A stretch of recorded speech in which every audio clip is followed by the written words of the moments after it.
एक समय की बात है। एक बहुत ही धनी और शक्तिशाली राजा था। उसके राज्य में किसी भी चीज़ की कमी नहीं थी। सोना, चांदी, महल, नौकर चाकर सब कुछ था। लेकिन एक दिन जब वह अपने राजमहल से बाहर निकला तो उसने एक बूढ़े भिखारी को महल के द्वार पर बैठा देखा। राजा ने भिखारी से पूछा, तू हर दिन यहीं बैठा रहता है, क्या चाहता है तू? भिखारी मुस्कुराया और बोला, महाराज, मैं कुछ नहीं चाहता, मुझे तो सिर्फ ज्ञान चाहिए। राजा को यह बात अजीब लगी। उसने पूछा, ज्ञान? एक भिखारी को ज्ञान का क्या काम?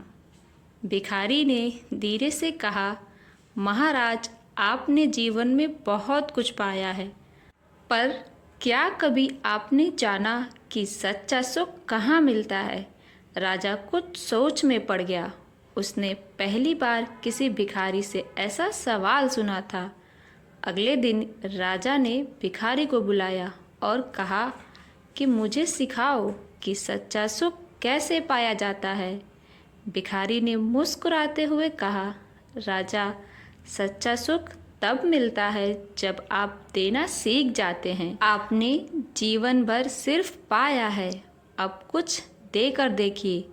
राजा ने उसी दिन अपने खजाने का एक हिस्सा गरीबों में बांट दिया। धीरे धीरे उसने देखा कि उसके अंदर से शांति मिलने लगी।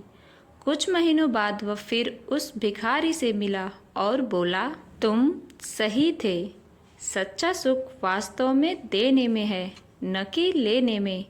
भिखारी हंस पड़ा और बोला, आप राजा नहीं, एक सच्चे इंसान बन चुके हैं। तो फ्रेंड्स, इस कहानी से हमें यह सीख मिलती है कि सच्चा सुख दौलत में नहीं बल्कि दूसरों के मदद करने में है।